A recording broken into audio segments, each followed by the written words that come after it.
UNICEF has warned of a looming humanitarian crisis due to climate change. The situation is likely going to affect more than 45 million children in eastern and southern Africa.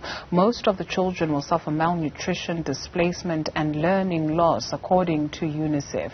Rania Dagash is UNICEF Deputy Regional Director for Eastern and Southern Africa. Thank you very much, ma'am, for your time this afternoon. Perhaps for the purpose of the discussion, let's start with taking a look at East Africa and which countries you were looking at in East Africa for UNICEF to have come to this conclusion. What are those countries faced with and which ones are they? Thank you very much for having us today for this conversation. In fact, we did a few years ago in UNICEF, we did a first view of a children exposure to the impacts of climate change, and we looked at different factors. But what that came with is that in sub-Saharan Africa, 39 out of 49 countries are highly exposed to vulnerability because of climate change. And in East Africa, the highest would be Somalia. It is also South Sudan. Going south, it would be Madagascar and Mozambique. And going west, it would be Nigeria and DRC and Chad and Guinea. So in all honesty, everywhere is affected. But I'm just giving you the top tier of where children are most vulnerable and at risk to the impacts of climate change. And so in terms of the research, how is it conducted, more so when you speak of some of the countries that are faced by instability, because you are putting this down to climate change? Is there a relationship with the insecurity that we witness in some of these countries, like Somalia, like Sudan, like the DRC? I think you hit the nail on the head. It's actually the confluence, it's this historic confluence of the crisis that puts children most at risk. There is insecurity prevailing, whether it's civil or political conflicts. There's public health emergencies that we are seeing a mass increase of post-COVID. We are seeing an economic deterioration similar.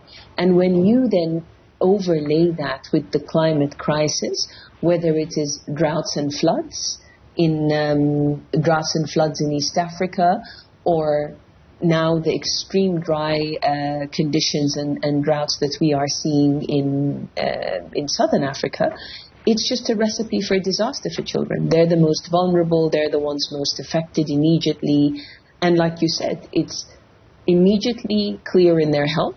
It's on their malnutrition status, which is already precarious in many of these countries, and it is a significant learning loss that we are also seeing as a result of this. Children, millions being out of school and difficult to claw them back into school. Is it safe? Is it fair to draw that correlation? I ask maybe to ascertain whether it's not standalone issues, climate change on its own and insecurity on its own. You take a look at a country like the Democratic Republic of Congo, where there has been instability for decades on end. And so are we able to separate the two, or we can't divorce the two? I don't think you can divorce them, and it would be artificial too, because what we are trying to look at is, do children have access to basic services? Are children able to recover from shocks when they occur to them? And the simple answer is no. In many of these countries, the overlay of all these factors is what puts them in the precarious situation to begin with. So are we looking for peace in many of these countries? Absolutely.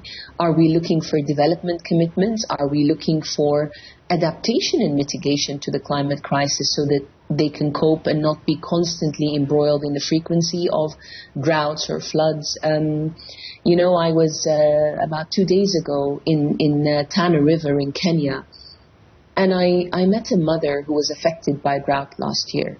And she said to me, her name is Zahra, and she has 3 children. She said, last year we battled the drought and we were displaced. My children stopped school. This year we have excessive rain and the rivers flooded. We were displaced again. And now when we went to see them, there were flash floods that had swept their village also. And she just said, I'm tired. I'm tired of having to face this constantly and having to try and find ways for my children to survive. So where does it all interlace? I think it's a redundant question. The bottom line is they need support and response now at so many levels. That is not in dispute. And then we take a look at Southern Africa, because you relied on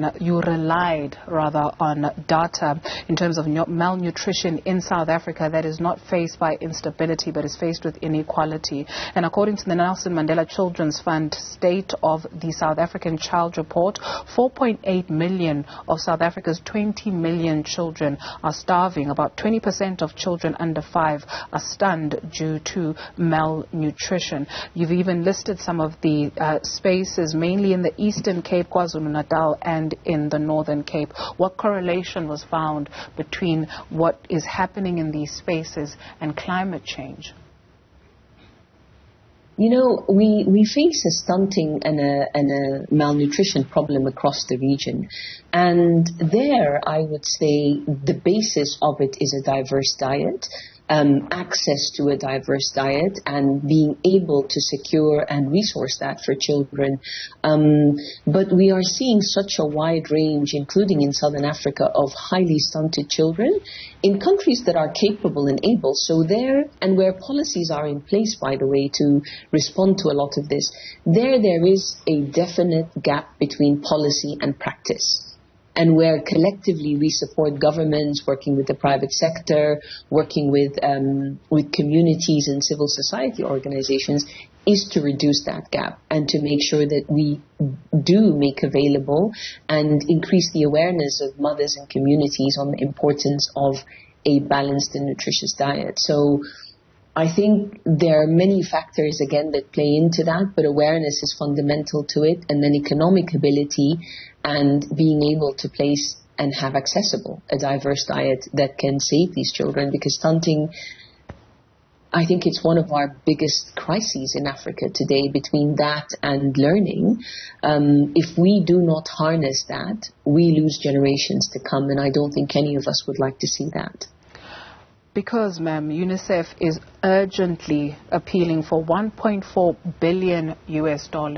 And so we appreciate the story about the auntie in Kenya, because that speaks to going back and wanting to find out what has happened to people. How do we get to a figure of 1.4 billion rand? How are the funds dispersed? How would you measure the success of UNICEF over the years in trying to stave off this situation where year in, where year out, rather more so in the DRC, the most remote areas, you may not be able to speak to some mothers who are faced with a similar situation?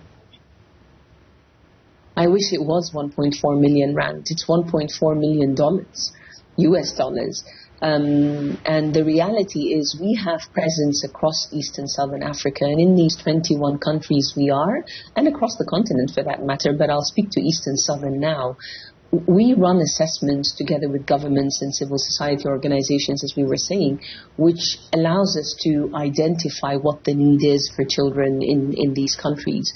And we consolidate that and are able to project to say it is $1.4 billion that we need that help us to respond to nutrition and malnutrition, that helps us to reduce and improve, access to water and sanitation for many of these children.